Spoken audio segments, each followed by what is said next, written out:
I think this falls into the category of one of those conversations that I'm very personally interested in having, and I think other people will enjoy it as well.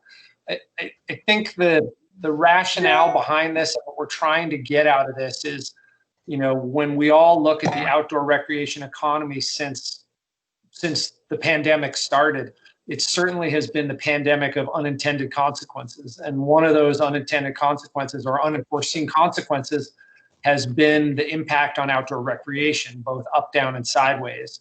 I know state parks may be seeing relatively, flat overall traffic, but there are select trailheads and water put-ins and other places that are through the roof throughout New England, throughout the country. Retailers are sold out of products in various categories. Really all of that started last winter when ski areas shut down. All of a sudden there was a surge in uphill traffic.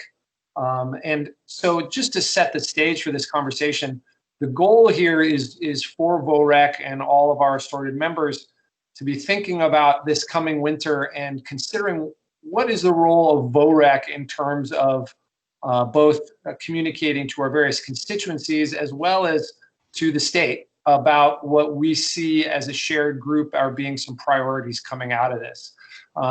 So anyway, I'd like to kind of kick it off with Alex Kaufman. And Alex is, I did see he's on here. Hopefully he's on it. He's driving through Pennsylvania and making the time to join us.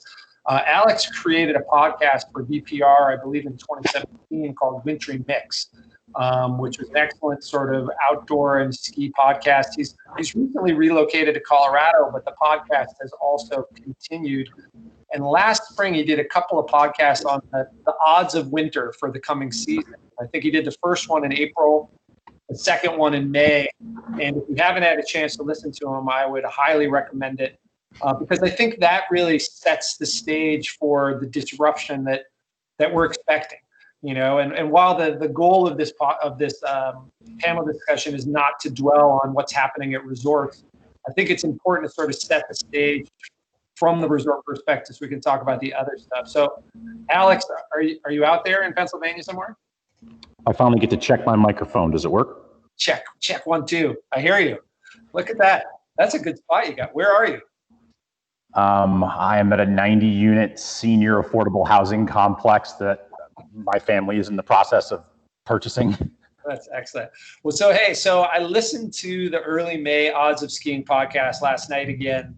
And one of the things that struck me was how accurate some of your prognostications were about the coming summer. And have you listened to it recently? And do you feel like that May vision of this coming winter is still going to hold true?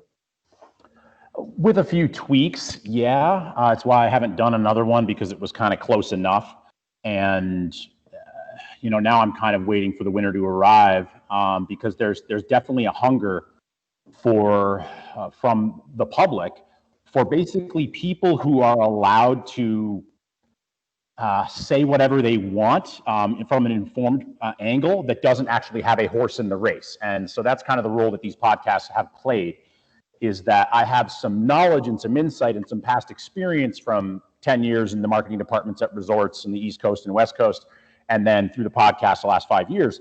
But I do this other job now. I have zero financial interest in having to message tourism and things like that. So I can just kind of throw it out there based on how I see it as a pundit with kind of nothing at stake. And that's what that podcast was. And there's a reason why I haven't done another one, because, it's going to be different. It's going to be weird.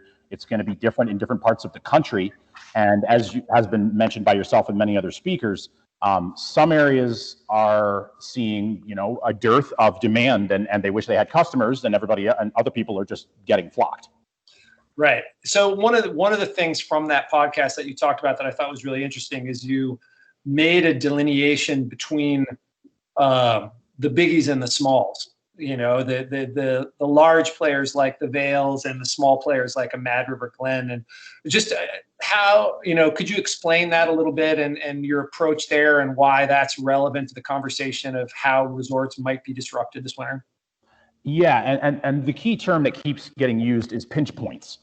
And you'll see on the internet, oh, skiing is safe, it's outdoors, lovely, then what do we have to worry about? Well, the act of bulk tourism, as we all know, is different than the act of skiing. And the smaller resorts have a benefit in that they staff locally. They aren't going to be opening up first. Bolton Valley, for instance, is going to be opening in mid-December like it always does. And they're going to get a month and a half of runway of watching Killington, of watching Stowe, of watching Sugarbush, whatever, of how the demand is actually going. It's all about who has to be the guinea pig.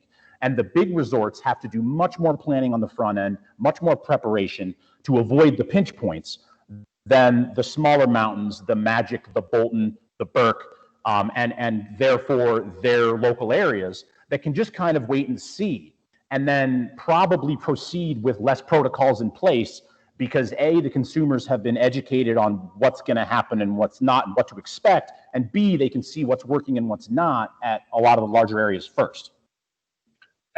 Great. That's a great explanation. So also in the podcast, you talked about the various levels of likelihood from the rosy, it was a variety of kids, right? One was Rosie, which is the back to normal right away. Then there was John, who was the sort of middle ground, yes, but weird. And Chad was the pessimistic, next season is toast. And really you sort of settled out on this, that there's really about an 80+% chance that there's going to be some type of skiing available at most resorts. What does that sort of some type of skiing generally look like in your brain at this point? Well, I mean, as was mentioned, Vail Resorts, started the process of the Dominoes today when they announced that they're going to have reservations for all visitors and they're not going to sell day tickets until December 8th. So they're worried about that early season pinch point. They are basically, in my mind, and this is a guess that I'm allowed to do, setting a very high bar with the marketplace to start, because they'd rather be able to move in an easier direction versus have to pull the ripcord throughout the season and make things more draconian.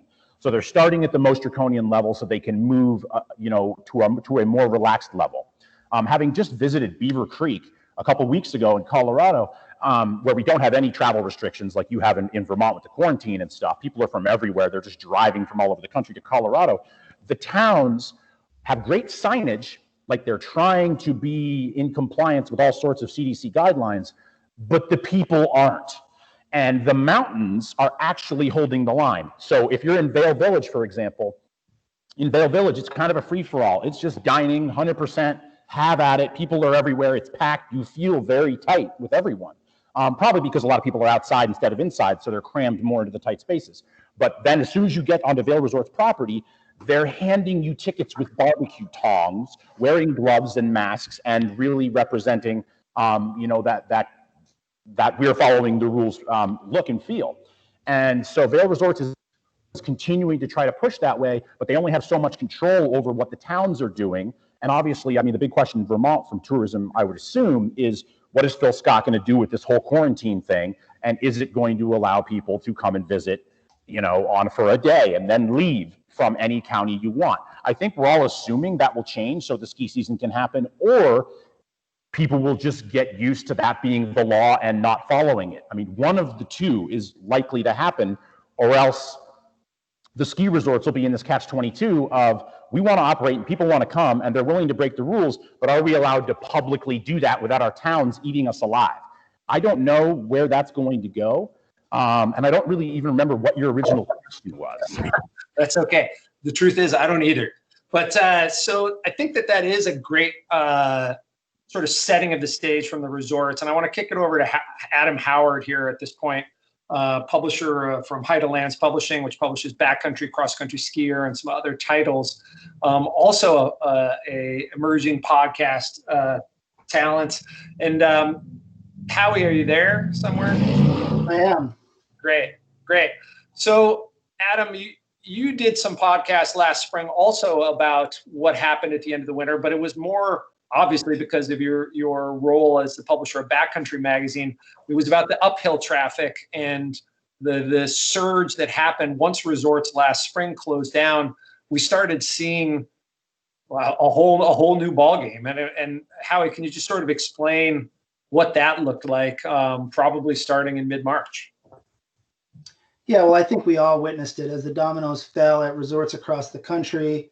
and people were forced into some sort of quarantine, depending on their region, they started touring more. They started using the resort, which was perhaps closed, as a playground. And many of us watched. When all the ski areas in Vermont started closing down, Smugs was the last one standing, and we watched this surge of traffic come from all over the place to Smugs. And then, of course, they had to pull the plug. And then it was like a Tuckerman Ravine sort of, jeans and flip-flops kind of affair, and it was chaos. And then, of course, we had an injury up there, and everyone was very concerned about search and rescue. So many resorts across the country then just had to close entirely, Jersey barricades and all. On the backcountry side, the pure backcountry side, you had the veteran or more experienced ski touring crowd that perhaps was a resort skier as well, and they were fully backcountry oriented toward the end of the winter, along with everybody else that couldn't go skiing anymore. And so in the Wasatch in particular, there were a ton of skier triggered avalanches, a ton of scenarios where folks didn't have the proper equipment. There were a couple fatalities. It was chaos. In San Juan County in Colorado, the sheriff essentially shut down the national forest and BLM land access.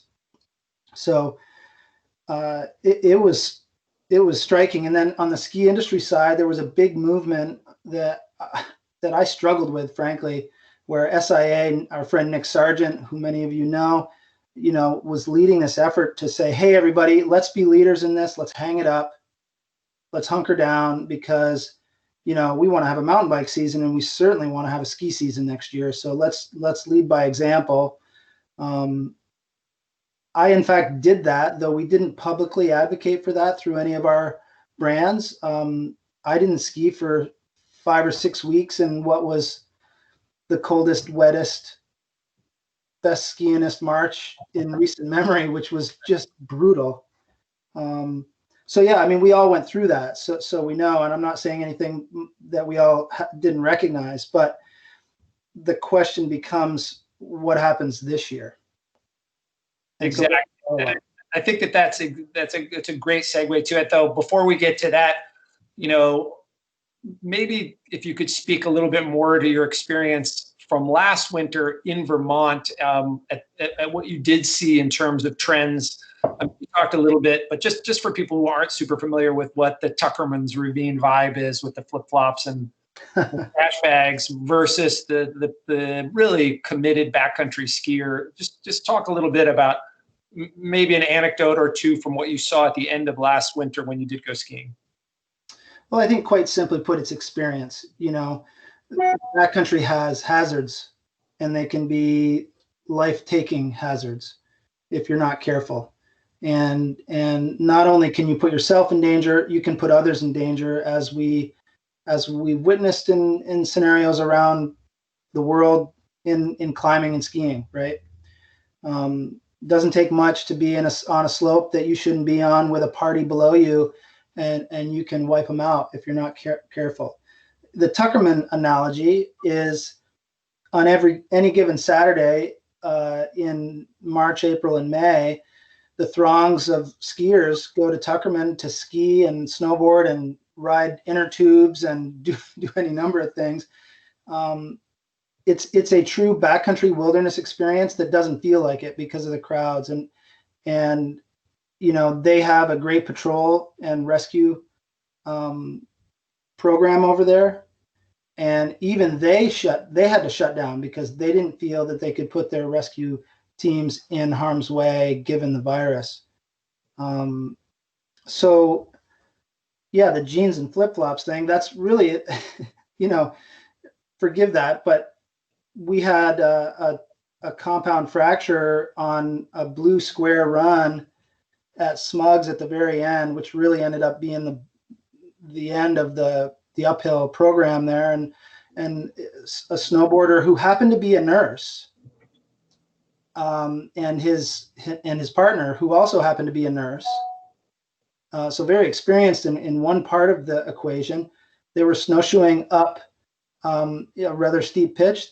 He fell down, was unable to self-arrest, fell down in the woods, broke his leg, and they had to call state police to get rescue services even to his location. They had to groom the trail because they couldn't get any equipment up there. It was so glazed over. So decision making like that is I think a real great concern. And any of us who have backcountry interests here in Vermont or anywhere, I think Zach could speak to this, right? What's the trailhead going to look like, and who's going to be in those cars in his zone in the Rasta land? And I think I'm concerned about our public lands and our private lands on which we recreate, and which has seen this really quite exponential growth over the last couple decades. And what will that look like this year? And you started with the resort scenario, and everyone says, "Oh, you must be psyched. You're in the backcountry, the backcountry market." Well, the fact of the matter is, 90+% of the market is still resort oriented worldwide, and so we're just a tiny fraction, and we're gonna flap on those coattails all day long. So what the resorts do, and you saw what Vail did today, they're going to restrict access. I mean, at the end of the day, they have set a high bar, as Alex said, and with restricted access, the only folks that are going to be there are the pass holders. Well, where are they going to go otherwise? They're going to come over to Smugs. They're going to go to Bolton. They're going to go to Rochester. Where are they going to end up, and what's that going to mean for those zones? I think that's a great segue. And I think Zach Freeman from Rasta over in Randolph is on the phone as well, or on the Zoom call, or on the Microsoft Teams call. And I think that is a big question. So with this sort of summarize, I mean, last winter, resorts started shutting down. People started using them for uphill traffic and a variety of personal expertise levels. But then in other cases, they fully shut down, and those people went to other places as well. And I think that's one of the considerations for this coming winter is, with that disruption that is likely at some level at most ski areas, there's going to be some level of limitation of what they're doing.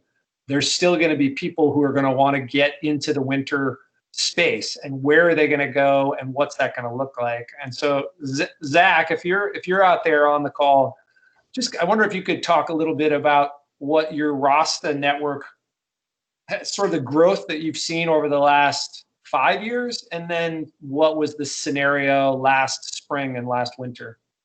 Absolutely, Drew. Well, thank you so much for inviting me here to share this. As most of you know, the story of Rasta has been well documented from day one. So I don't need to really go into the history, but we have obviously seen an explosion of growth in the backcountry settings that we've created, kind of some of the first of their kind with the Brandon Gap, and then starting with the Ranger Mountain Forest. Last year was no exception. There was a lot of use, even more so than the prior year. Howie hit on it at the end of the year, once COVID really, kind of grabbed a hold of it all. There was like almost some trailhead shaming of like, you shouldn't go to the trailhead because of, and so we didn't really see a huge uptick. We may have, I don't really know, like day to day, because we're not at the trailheads every day doing a head count.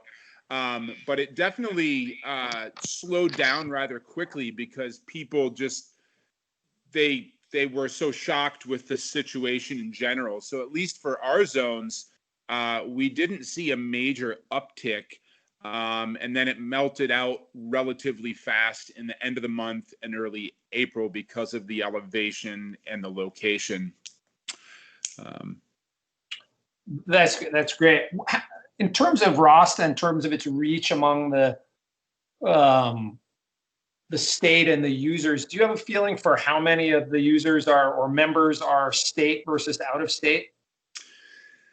There's a lot of out-of-state plates. There's a lot of in-state plates, but to put a number on it, it's pretty hard, but I would definitely say well over half of the users are out-of-state folks, and especially come weekends too. It's drastically more out-of-state skiers and riders for sure. And then what about just as sort of an extension from last spring into this summer and the summer trails? What has been the experience on either in Randolph or on the Rasta network of what you've seen this summer? Sure.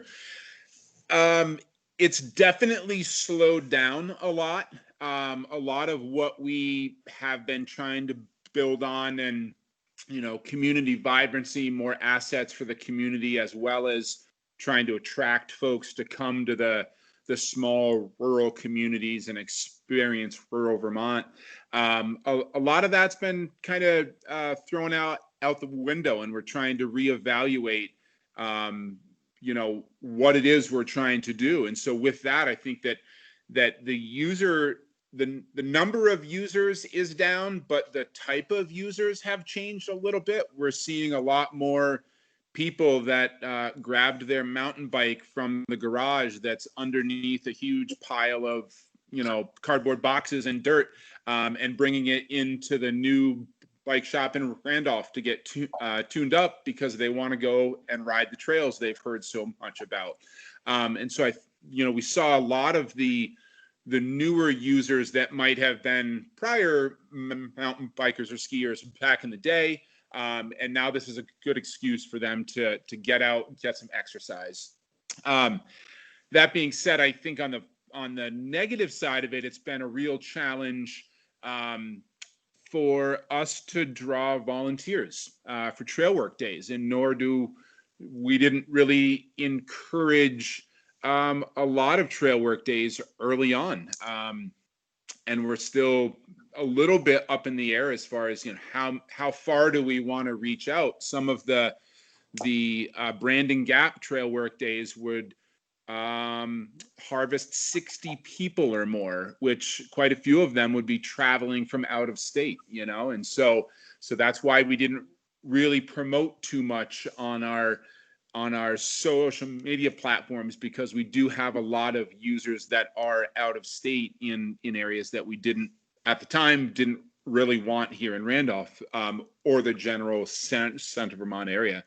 And so it's been a little bit of a challenge there from a trail work perspective, and even group rides. We see a lot more very local, not a lot of out of town folks joining our group rides, and even the trail work days are just a handful of locals. And I think that trend is gonna continue for a while still. Thanks. I really appreciate that perspective. So I want to head over to our friend Craig Whipple, State Parks Director, and talk a little bit about, obviously the State Parks is a very established, very thoughtful organization that has perhaps a little more experience in planning resources than some individual, smaller areas. And Craig, when the state parks are looking at this coming winter and knowing that winter was disrupted last year and user trends have been unusual this summer, what are the, to use Alex Kaufman's term, what are the pinch points for state parks, and what are the concerns heading into this coming winter? Oh, Craig, are you there? Yes, I am. Oh, there you go. Yeah, thanks. Quick reflection is that all this sounds so familiar. Back when things closed down in March, I had mentioned before that visitation in state parks is sort of flat. But understand that that's just where we count people. That's also we have made an attempt to control and limit access to those established places in a way that keeps everybody safe. So our camping we've reduced our capacities. But outside of the controlled state park areas, things are real busy. Swimming holes, shore front areas, fishing accesses, and things like that. as everybody has said, I mean, there's a heightened interest in being outdoors for some really valid and predictable reasons. Um, uh, uh, we had spent so much time trying to figure out how to do this in the summertime, in a way that keeps our staff and the visitors safe. And then we passed into sort of execution phase, and we've been executing that strategy and plan that we dreamed up back in the spring. And frankly, just recently we caught ourselves saying, "Holy crap, fall's coming, and then winter's coming." So we're kind of with everybody else, looking to the next season and trying to crystal ball. And it's very different than last spring in some respects, and very similar in some respects. I think it's different in that the behavior of the virus, the behavior of the people, which has an effect on the behavior of the virus. We've learned a whole lot more about it. And that was the problem back in the spring, is that nobody knew anything. We were just guessing. And even the experts at the health department, they didn't have answers yet. So we were kind of making this up as we went. But we've had a summer's experience, and then we're trying to project that into the fall and then into the winter. So what that's different in that we know more about the virus. It's similar in that we still don't know enough about the virus, and we still don't know enough about how people are going to behave, because all that affects what we do, how we do it, and if we can do it at all. So there's just so much guesswork, and I think the key, as somebody had mentioned before, I think, is to have those of us that are making these kinds of decisions and trying to crystal ball what the next season and the season after that look like, that we gather together and share our best guesses and gather the research. And we learned that in the spring, that was a real consolation, that knowing that there were others in the same boat. We're all guessing, but at least there's others, and that was a significant thing. So we are in the process now trying to figure it out. I think there's no, and everybody agrees that there's no reason to believe that the interest in being outdoors and outdoor recreation is going to be sustained. I think everybody knows that, everybody agrees to that. And then the question is, okay, how do we manage that? And we're primarily an outdoor situation, so you manage that differently than places that have some indoor features, and how you manage those. So we're like everybody else, like I said, we're like everybody else trying to do our best thinking. And I'm interested more in what everybody else is saying today. So thank you for thinking that we're so sophisticated in our planning, and I hate to burst that bubble, but we're like everybody else trying to figure this out. No worries. I actually want to pull in a couple people who weren't originally on the panel. Matt Williams at Catamount Trail, as well as Mark Sherman at Outdoor Gear Exchange, if you're willing to answer a couple questions. And maybe Mark, if you're out there, could you talk a little bit about, as a prominent outdoor retailer in the state of Vermont, the trends that you're seeing in terms of winter sport products, maybe from last spring for human-powered outdoor travel, and what you might be seeing for this coming fall and winter? Well, yeah. So first of all, I can speak a little to what we're seeing presently, which is that bike and paddle, like they are everywhere else in the country, have been huge sellers. Can someone nod that they can hear me, because I'm not on video? So okay, great, thank you. So that's been an ongoing trend. We've basically sold out of almost every bike we have in the store. We've just recently been able to restock our kayaks. It's taken a month and a half to get the order in. So it's been incredible. People are coming to shops and basically saying, I'll buy every kayak you have, and taking them somewhere else. But that trend, I think, reflects intentional purchasing versus browsing purchasing, as much as the additional $600 people got from their stimulus unemployment, and the fact that they've got more time on their hands if they aren't working and are collecting some kind of stimulus. But ultimately, that's a summer seasonal. Both biking and paddling are summer seasonal. Biking will carry forward into the fall if we can get stock. But when it comes to skiing, we are cautious about the alpine ski industry because of things like what Vail just announced, and whether people are going to be planning on going to the mountains. But we're already seeing considerable interest in uphill travel, AT setups, AT skis, AT boots, and people are asking about Nordic, and snowshoeing is going to become bigger. I'm not holding my breath on snowshoeing, in as much as there's nothing different about this winter than any other winter when it comes to snowshoeing. It's going to be snowy and snowshoes are going to be used. But I do think that the uphill and Nordic travel piece is the way skiers are going to begin addressing changes in the resorts. And whether you don't want to deal with reservations, or you like to travel in a group and don't want to sit individually on chairs, or you just don't trust the safety measures that the resorts may have in place, backcountry is going to offer a real opportunity, as is Nordic. I think the Nordic resorts are going to see a resurgence, an increase in business. And I think that we're really going to have trailhead issues when it comes to backcountry skiing. I think Howie talked a little about concerns there, but the bottom line is if we have people who aren't going to be skiing at the resorts because they're either inconvenient, difficult to make reservations, or just don't feel safe, and they start to go to the backcountry. Vermont's backcountry is relatively limited, and most of the good areas are known by people who won't tell any of their friends. But in terms of the most popular areas, places like the Stevensville Road over in the Underhill side, or some of the Camel's Hump areas, or anywhere where you've already started to notice on a really great day it's hard to park, is going to be increasingly hard to park. And I think that the local residents are going to start having issues with that, and we're going to have to deal with that. So that would be my trend. I think business is going to be good, but I do think that the resort plans are going to impact people's willingness to invest, because even I'm thinking about, do I want to bother with having an Epic Pass this year, or should I just plan on doing backcountry?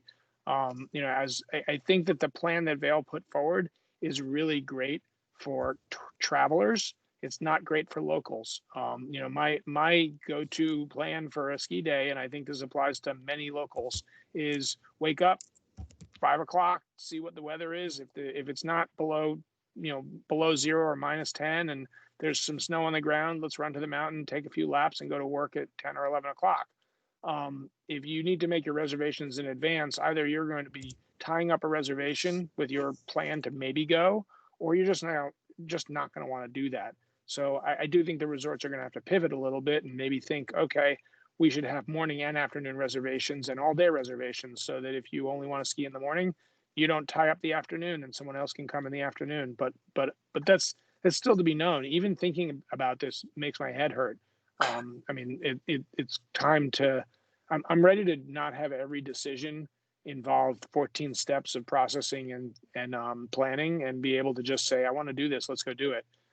And skiing is not going to be that this year. So I think that's going to impact people's thought processes.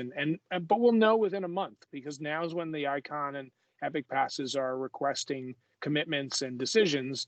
And I think it'll be really obvious through news outlets and through what Epic and Icon or Alterra report as to what's happening, whether people are buying in and jumping in with both feet and hoping to get a few good days on the mountain, or deciding that this is the year to buy day passes, even though they aren't an effective use of money, or just go to their local resort. I was just texting my wife, maybe we want to get past at Bolton this year and teach our 2-year-old to ski there and not worry about the BS at the bigger resorts. So I think that these are questions that people are going to ask and try to have answered within the month, and we'll know more. But I do think from a retailer standpoint, we will see strength in uphill travel, cross country, and snowshoe. Thanks, Mark. Really appreciate that. Commissioner Snyder. Yeah, and thanks for all the heads up on that question, Drew. Yeah, no problem. You're good like that. Commissioner Snyder, were you raising your hand? I wasn't trying to, but I'm a tech whiz, so who knows? I may have, but I didn't mean to. Okay. All right. Sorry about that. All right. Now, so I got plenty to say, but I think this is about other voices right now, so I'm enjoying it, and let's keep it rolling. Thanks, Drew. Great. Well, I'm hoping that I'm going to throw this over to Matt Williams, who's I'm drafting in here as well. But then I'm hoping that people from the group will either have an opportunity to state something that they think about this conversation or ask a question of one of the panelists. So I think, and we will have some time for that. So, Matt, I understand that that your organization has started this planning process for the coming winter, and I'm wondering if you could just talk. I don't know how far down that road you are, but I'm wondering if you could talk a little bit maybe about your thought process in terms of how you guys are looking at it. Sure. Thanks, Drew. And thanks for giving me a minute to chime in. We certainly are, we're focused pretty much exclusively on that true backcountry space, although we do interface with a lot of Nordic centers. And I think very much agree with Mark that there's some real potential for growth there too this winter because the barriers to entry are so much lower, I think. But so I'd echo the uncertainty, but we just feel like we have to assume there's going to be a significant increase in use and the challenges associated with that have sort of been touched on. I think there's COVID specific stuff. There's backcountry safety, and then there's sort of the impacts to infrastructure, parking in particular. And so we have spent a lot of time at the staff and board level trying to think about this. I think we're sort of focused on 3 areas at this point, and we've formulated some ideas, and we'll have to run it through Forest Parks and Rec and other winter partners and sort of see where we come out in the end. But I think our focus at this point, we're thinking a lot about outreach in the fall and how do we get in front of it and learn from, to Mike DeBonis's point earlier, learn from the summer rec trends, partnering with retailers on signage that's really specific to backcountry skiing and sort of has COVID information, but also has information on where to ski that is open that people might not know about to try to disperse crowds to the extent possible, and tips for where you get there, for what to do once you get there, those sorts of things. As much stewardship as we can integrate. We're also thinking about what sorts of events we can help host virtually in the fall to get the word out and who we can partner with on that. As we think about the winter, it's more for us about creating entry points and focusing more on being safe in the backcountry and creating opportunities for people who are new to backcountry skiing to get engaged. So we have a really robust tour program. We usually lead 70 to 100 days worth of free backcountry tours a winter, and we're putting a huge emphasis this year on beginner and introductory tours. We've got some work to do to figure out how to do that safely, but we really feel like it's important to give people opportunities to learn the skills they need to be in the backcountry safely, and try to again do our best to give people those skills and hopefully reduce search and rescue incidents, those types of things. And then stewardship, ongoing stewardship. We know from trail counter data that like 40% of backcountry ski visits are between 10 and 2 on Saturdays, and we all know where the parking lots are. So we're trying to think through, like, do we have volunteers at parking lots, at 8:30 on Saturday mornings on key days throughout the winter to help direct parking, so that we can pack as many cars in as possible. Zach can certainly very familiar with some of the issues with trailheads. A lot of them are on small residential dirt roads. And have pretty limited parking spaces, and so end up seeing an increase in use over the last few years. That'll probably go up, and carpooling is not something we can really encourage in the same way we usually do this winter. So, so that's sort of as much outreach as we can do before the season. Promoting kind of local places to ski. I think Kelly's the VOBA initiative is great in that way. I've heard from a lot of other local regional trail groups around signage and marketing that they're trying to put together in a similar vein. I think that's all great. So putting out as much information as we can to distribute people, and then stewarding those high use zones, and we all know where they are, as much as possible. It's kind of where we're at. Thank you. I really appreciate that insight. And I think it's kind of valuable to also be thinking about this conversation that it's, yes, I think we all have concerns about overcrowding and potential negative impacts of drowning some of our popular access points. On the other hand, this is also an incredible opportunity to create new outdoor users, new stewards of the lands, new people who care about the backcountry, who care about skiing, who care about Vermont. And potentially might be out of state and thinking about moving here. So it's not just we don't want to have things go terribly, horribly wrong, but we also want the quality of the experience to be so great wherever people go that that benefits can happen from it. And how, if you're still out there, I'm wondering if you might just talk about the size of the backcountry market and the size of the cross-country ski market at the moment, and maybe what some of those potential upsides might be if things went well. I don't know. I know that it's bigger than it used to be.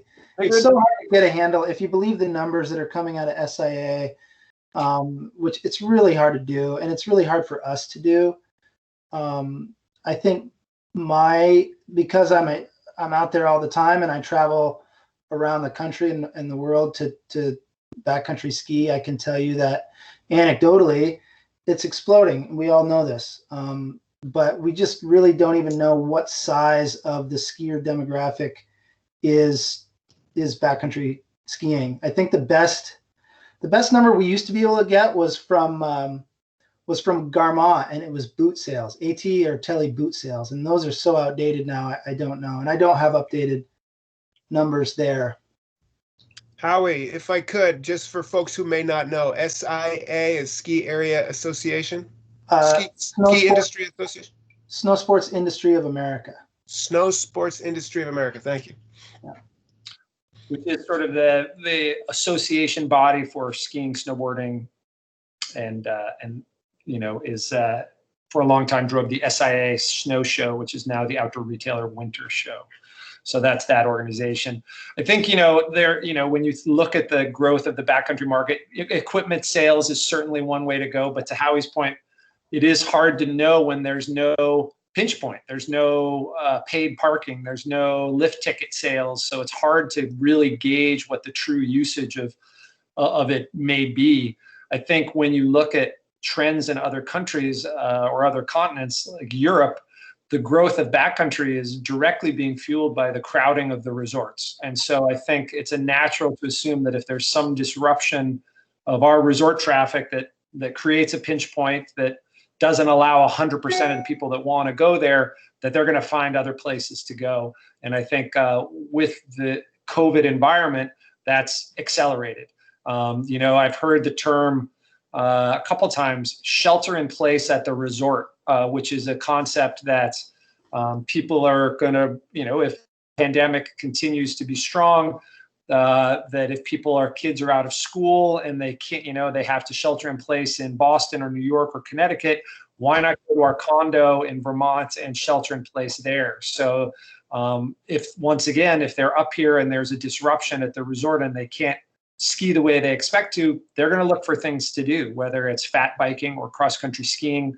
Alpine touring is certainly one thing, but from my understanding, it's all sold out. So it's really going to be an interesting riddle. I know I've spoken with some Nordic ski companies. They are definitely girding up, trying to produce and get as much product out there as possible.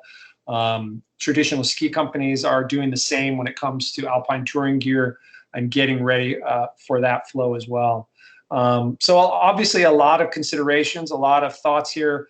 But once again, I think VOREC is a great place to look at a sort of long-range, forward-thinking conversation. And I thought I'd put it out there to the group. Is there anybody in the group who hasn't spoken already who might want to address the coming winter and talk about their current space? Drew, I don't know that you can see this, but it appears to me, perhaps as host or whatever, that Zach has his hand up. Oh, he does. Well, let's go to Zach. I have no video, so I have this little icon to raise my hand. I didn't know if it worked. Thank you, Michael.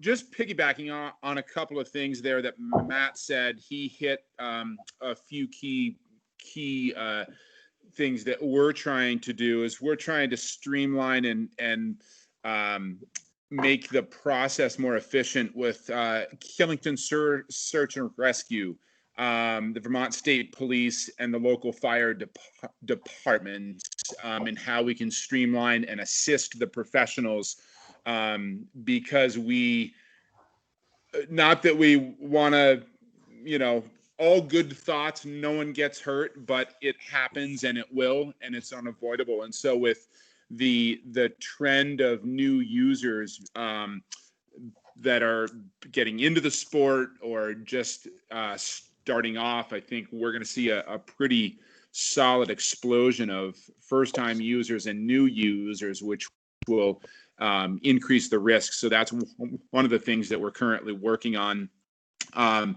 The programs, there's a little bit of a structure that's beginning to form within our club, trying to do some more introduction to backcountry skiing programs, both at the Brandon Gap and at Braintree, partnering with CETA as well to help launch a youth backcountry ski program that's still in the groundwork stage, but that's exciting because there are a lot of kids. The gear manufacturers have begin to catch up with the trends to make some really solid touring gear for the youth. And then parking improvements. We're about to take a small chunk of the VOREC funds that we have available, and we're going to expand the Braintree Mountain Forest Trailhead. The foresters are there today cutting trees, and then we'll go in and almost double the size of the current trailhead. And so a few things there that we're trying to do to get ahead of the best we can the upcoming winter, and hopefully all goes well. So thank you. Thanks, Zach. Commissioner Snyder, do you have any thoughts on this? I know you are a winter sport enthusiast yourself, and when you're looking at the coming winter, perhaps not as commissioner, but more as an outdoor user, what are your thoughts after hearing some of these speakers? Well, thanks, Drew. And yeah, I mean, for me personally, it is on my mind, thinking about the passes and my family and the importance of getting out and needing it. The point about personal backcountry stashes. Howie's been kind enough to share with me some of those, so I know a few, and others. So I look forward to it. I'm concerned. I think you all mentioned the trailhead issues, and that's already, we have legendary problems at some of these places already pre-COVID. And it's a real problem with state lands and our neighbors. I have legislators involved and interested because constituents go to their legislators and say, the state needs to do something about this. They're attracting all these people to the backcountry, but I don't control the town roads and I don't control private lands. And so we are eager to find ways to expand. That's my big concern. I guess that's back in commissioner land, but me personally, I'm eager. I'm with Mark. I'm looking at my gear and I'm thinking about Nordic and backcountry, and I'm eager to, with our ski area partners, I guess I keep putting the commissioner hat back on, but I'm eager to see them succeed. The 7 ski areas on state lands, and engaged with them, thinking about how to plan. And that creeps into my personal thinking as well, and just trying to find a way through. I'm pleased that they're looking to be operating. I want to participate, but I think mine will be more and more in the Nordic and backcountry type as well. I want to signal that in the chat, Joe Fox made a great point about the need for education and outreach and etiquette. I think that's kind of what I want to do with my friends as well as our colleagues. And I think we all need to lean in on that. I think it's a great point, and we have an opportunity to parlay this interest for the long term. As others in the VOREC community have mentioned previously, this is a great opportunity, but we want to get it right, and we need to maybe use this to build on the etiquette and the backcountry ethics. I'm eager to talk with Neil Van Dyke about planning for search and rescue and how to deal with this. And I want to be prepared to deal with legislators that where we may need policy or funding. I think this is huge, actually, and I say that wearing both hats, my helmet and my commissioner hat. Yeah, I couldn't have said it better myself, Commissioner. I mean, I think that, you know, with all this pandemic crap that we've all been dealing with for the last 6 months, it's made us all very reactionary on a very short-term basis. I think this is one of the first times I feel like where people are able to kind of take a breath and look a little bit farther down the line into a place where we almost feel like we know what to expect. And while Craig Whipple said it very well, like there's still so much we don't know. At the same point, I think we know a lot, and I think our gut feelings are telling us that this is a huge opportunity, as well as a potential huge challenge. And I think putting this out there for the VOREC group to think again, once again, what is the role of VOREC in this? Where do we go from here? And I'd love to hear other people's thoughts on that as well. Just putting it out there, opening it up.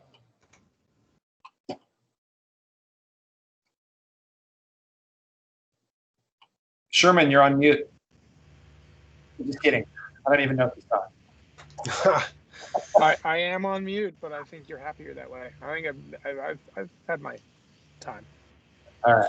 Drew, I'll fill the void here with a further comment once you challenged me to speak kind of personally. And a thought occurs to me that there are people here I can draw on who may be able to help. Is that as I think about this from a personal perspective, I'm fine with earning my turns. I love it. I love the woods, ski good or eat wood. It's been my mantra for a long time. But I have a 6-year-old who's learning to ski and who she was like, when we took her Nordic skiing, she was like, what about the fun kind? Can we go back and do the fun kind?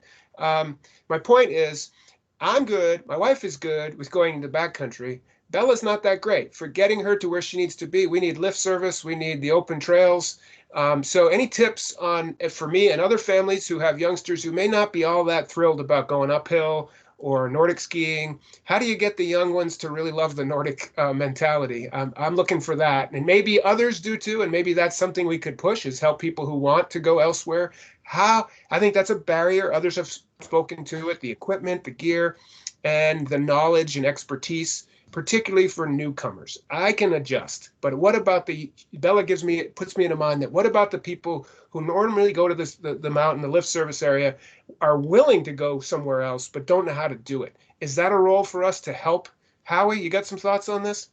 Actually, I have some thoughts on this really quickly, and then I'll lean over to Howie. Having talked to some Nordic companies who for the last 20 years have been trying to create new users and can't find them because, skate skiing's too hard, or, cross-country skiing requires too much exertion, or backcountry skiing is too tight in the trees here. This is the opportunity of a lifetime to have new users who may want to enter the sport, as long as they can access easy, accessible terrain close to where they are. Right. A new ski loop through a ski meadow in downtown Waitsfield, or a small snowshoe track behind a store. I mean, this is the year to try to, for communities to think about, as opposed to let's push 100% of new users to our 2 parking lots in our town. Why don't we take the 40% of those that are first day beginners and have a place for them that's super flat and super small right in town? And I think those are some real considerations for outdoor friendly towns. Because creating new users from the sport of Nordic skiing, like I said, comes along once in a lifetime. And the fact that that's potentially coming down the pipe is both great, but also daunting, because I don't think that many of our communities are ready for it or expecting it. Howie, do you have thoughts on that? I think I would just echo your thoughts. I mean, I think about how the ski industry emerged in North America, and it was at these town hills, right? Here in Jeff, you name it. And to your point, Mike, as a parent who taught his children how to ski and hopefully made lifelong skiers out of them, a lot of what we did was in the front yard, in the backyard. I have I have 5K in Nordic and a Tid Tech and an old Skidoo, and all you need is a hill and something slippery. And there you go. And I think I think you're right on, Drew. I mean, we need to focus on some of these opportunities close to home and make them. And I don't know if the state has any role in this. There's a lot of pitches out there, and who knows, maybe there's a lot of groomers that are going to be idle this year. That could, we can hike, and it doesn't need to be about skiing in the woods. It can be about skiing through a pasture. Meadow skiing, for sure. I would like to echo that real quick. Like, I think there's a tremendous, as we've found with the Braintree zone and the Brandon Gap zone, is this like mid elevation. There's a lot of really quality skiing in that mid elevation. A lot of folks just go to the higher ridgelines, higher peaks, and I think that's an untapped resource on state land that we can continue to look at as we expand our horizons. And we're actually looking at partnering with a kind of a neighboring chapter on a project coming up, and that mid elevation 2,000 to 3,000 foot zone is really sweet. So, and I think, just a small plug, I think it's time for Brian Moore to patent his platter rope tow behind hitch for his girls. He'd make $1 million right now. I think that's a valuable tool right now in today's age. Yeah, it's a great sweet spot for sure.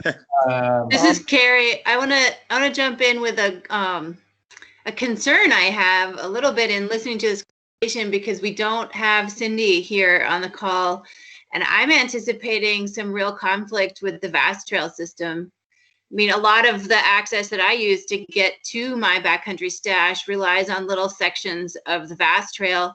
It's a natural low-hanging fruit for people who might want to get out on cross-country skis, but it is the Vast network, and they have to have priority, and we have to, I think, be like prepared to do some education on etiquette there before the season starts. Great point. Yeah, that's Excellent. That's a great point, Carrie. And I think talking with Vast is going to be really important, because if you look at who their membership is, who buys their passes, a lot of it is out of state tourist space too. So it might be another opportunity actually to think about what shared space on the Vast Trail network looks like in a season where they might have lower traffic. Can we really get people to buy Vast memberships who are using their trail system for non-snowmobiling activities? And on state lands, we do allow any other compatible human-powered skiing, dog sledding, fat biking on the Vast network. So it might be a real opportunity to help, to sort of bolster their membership and encourage people to really respect and appreciate everything that they do and the opportunities they provide for the rest of us. Totally, that's great. Yeah. Hi guys, Jess from the VRPA. I just wanted to chime in. I know I haven't said much, but just two quick things, Mike, going back to your point about, I have a 6-year-old too, and I live down near Mount Ascutney, and Ascutney Outdoors just opened a T-bar last year, which has been an amazing community hill. So just speaking in terms of, a parent with young kids, if more of those can exist throughout the state, it is kind of a really neat backyard hill that we have, and we basically had it to ourselves with the 1,000 people that lived here. So if projects like that can happen across the state, I think that'd be great. And then another, I guess, thought I wanted to chime in with is, kind of unrelated, but related to ice hockey rinks, because a lot of rinks are facing a lot of challenges this year with their capacity to accommodate teams. So I don't know if that's going to end up pushing people to various lakes and ponds, so, maybe just keep that in mind as well. People are going to be looking for a place to ice skate. And, if basketball doesn't happen, people that are normally playing basketball are going to be somewhere else. So, just, I know we're talking about skiing, but, and I'm a big skier too. But I think just thinking broadly about what's normally happening in the winter and where those people end up, and, funding for all of these areas too. Municipalities are doing all that they can. but also haven't received quite as many supports financially, if you think about ice rinks and stuff like that. So those are going to be hurt this winter too. So I just wanted to add those thoughts and observations in. Those are good ones, Jessica. Thank you. I'd add here, listening to all this, I'm very excited. This is really, really helpful. And including things like that, like let's even beyond, like there's so much. And I think I'm going to turn towards our team beyond here and maybe put out a challenge to see if we can look for places that heretofore haven't been available or open, but that makes sense, particularly for the family sort of entry level, whether it's for sledding, Nordic skiing, grooming, maybe some access to frozen water. I think we have these public lands, and maybe we should be thinking differently about is there some low-hanging fruit to make access and places available, partner with groups. We've started to do this in places, and maybe we just need to up the game. It's been an interest of mine well before COVID to not only expand our backcountry access, but to do so, to look for places that are kind of family friendly, beginner level friendly. And the real pinch point, to use the term, has been about parking and the access. We have some wonderful terrain, but you got to get there and you got to be able to accommodate the needs. So, but anyway, the point here is that I'm excited to go back with our rec team and our foresters and sort of make a challenge without promises, but to say, is there a way we can turn and face and provide new opportunities with local partners for recreational access in the winter? I think that's pretty exciting to think about. Is there an additional role for VOREC in this? Is there any way that we can help in that process? I mean, should we be considering, or is it worthwhile considering a brief letter or statement on this coming winter, or is there enough meat on that bone? Do people have thoughts on that? Well, I welcome it. That's what I consider you to be here for, what it's created for, is this platform for incoming, for guidance, for advice, for suggestions. And so I welcome it. This has been helpful enough, I mean, in itself, but I would look to you. Is there something you think you guys can do to help us move this at the state level, or to with partners, looking beyond just state lands? So you tell me. I think so, but I'm not, and we'll be in touch, but I sure hope so. This is an incredibly powerful group and a network of others to leverage. So I look forward to that. I think on the VTGC front, we should probably put out some kind of winter trail etiquette statement. Definitely. We did it. We came together and I think we made kind of a cutting edge statement early in this, as the trail groups and we all got together and put out a joint statement. I think that was really powerful on a lot of levels, and maybe that's seasonally appropriate to revisit it, like you suggest, Carrie, and do the same thing in the fall for the coming winter. Let's put our heads together on that. That's a super idea. And Mike, maybe there's a role. I mean, Josh isn't here, but marketing and tourism, using their pretty significant apparatus to get some information out. And I just know from the small Green Mountain Club side, our visitor center is closed in the physical space, but virtually our hiking call center is like ringing off the hook. And so there really is a demand for information, and Jess can speak to Trail Finder better than I can, but those resources, people are really going to look to those. So I don't know, can we put more money, more effort into having good information available, give people the tools to make well-informed decisions? It's going to go a long way. But we're probably all going to have to work together to make that happen. I have a question. I was going to mention that I think we can really utilize retailers like OGE and of all sizes throughout Vermont to get this word out once we have a sort of a formalized position as a state entity, to say, this is, these are things people should be thinking about, just like we did for the summer trail season, but to make sure that people are aware of this. And, if you've done any riding at Perry Hill, there's lots of great signs along the way as to how to ride responsibly in a time of COVID. Don't bring your dog, don't ride in large groups, don't stop if you don't just stop to hang out on the trail. All of these little things, I think getting that out through retailers, we can use our social channels, we can use our email, our listserv, as can most other of the businesses in this sector, to get the word out and to make sure we're all giving the same message. I think it'd be really detrimental if someone were to walk into Ski Rack and get one piece of advice on how to manage themselves in a Nordic Trail network, and then go to OGE and get a different piece of advice, and go to REI and get a different piece of advice, go to Onion River and get a different piece of advice. We are, as an entity that's speaking on behalf of the state's outdoor resources, I think we are in a position to get the word out, to create a consistent message. And the more that message gets out in the same manner, the more it's going to be driven home. And you know, in the same way as Governor Scott took a long time to come around to mandating masks because he felt that he could count on the community to kind of propose and support the idea. And I think to a large degree that worked. I think we can do that with this sort of trail messaging, but we need the messaging to be consistent. I want to follow up on what Mike DeBonis said about his call center ringing off the hook. The Northern Forest Canoe Trail, our phones have been ringing off the hook at least twice as much as normal. I have spent a huge amount of time helping people plan their paddling trips this summer, and I can really anticipate the lack of knowledge that is out there around winter trail use. And, you know, if you're not going to the ski area, where do you go? People are really going to be looking for beta on where to go and what to do when you get there. And it's going to be interesting. And I think the snow sports people are really going to have to be prepared to respond to that. This is fantastic. I want to ask you folks, if I could, look for a little guidance.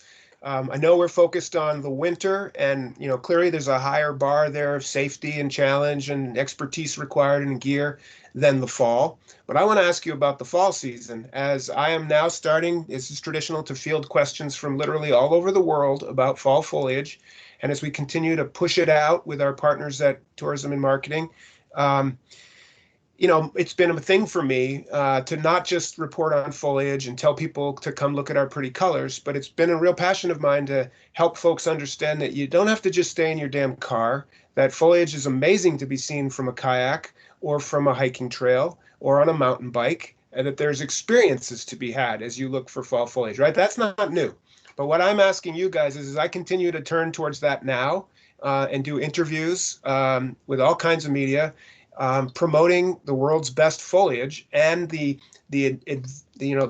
multitude of opportunities for enjoying that foliage in the state, pushing hard for a recreational approach to enjoying foliage.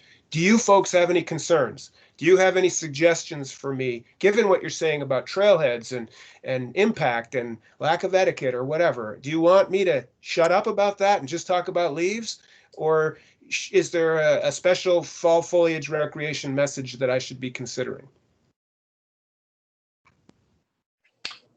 Yeah, I think so, Mike. Yeah, I think all these things we just talked about are appropriate for all those visitors, for sure. Now, I think any opportunity to educate folks is going to help us from a societal standpoint, but also from an experience standpoint for them. Folks that are coming here, they're coming for leaves, of course, but they want the whole experience. And if we can make the experience better for them by giving them knowledge so they don't feel out of place if something happens or what have you, it'll be a better experience for them overall. Right. I mean, there are a lot of questions about whether anyone's coming because of travel restrictions, quarantines, people's anxiety. There's a school of thought in this crew of planners that actually foliage is going to be okay because people feel like they can do it from their car, their little bubble, their family unit, and that we'll see it, not just Vermonters. I'm keen on getting the Vermonters what they want, but we know this is a tourism thing. So I appreciate that. I mean, like you say, Hal, all that we're talking about should inform our messaging. It just means we have to do it even quicker, and I want to get it right. And who are the people to steer them to? Should we be having this guidance carry that and get it going now instead of just, you know, for the winter? But I appreciate that. Other thoughts on this? I see Zach's got his hand up. Just real quick, thank you. I think that short term and long term, we need to also keep the energy high for a positive next spring and summer for a series of events. A lot of events got scratched this year, which draws in a lot of folks from out of state. So if there's some way to keep the long-term outlook high and optimistic, knowing it's uncertainty, but looking towards next year for kind of a rebound on events side of things, I think is important to also message at this early stage. Great. I had on my VOREC national call yesterday, one of the topics was sharing advice that, like in Washington State, the VOREC director is developing guidance for races, for staggered starts, and of all kinds of events. And so I'm trying to compile and get from others who are doing this maybe a little ahead of us. And I'll certainly share that kind of info as others develop it. Because I think that's really a good point, Zach, is that we want to get back to these events and we want to find the ways to run them appropriately and safely. Howie. To your point about events, we've also, been the victims of a lot of cancellations. And a group in the cycling industry has actually developed an event around COVID through Smuggler's Notch, which you may or may not have heard about. It's called Ride for Justice, and it's essentially a time trial team event through the Notch in September. And I'd be happy to share any of that information with you, because we've developed some protocols around using a lot of triathlon rules and et cetera. But we're hopeful, and we're going to keep it pretty small, but it could be a template for moving forward into the winter. Super. Drew, are you you want to navigate us to the close of the panel, or have we arrived there?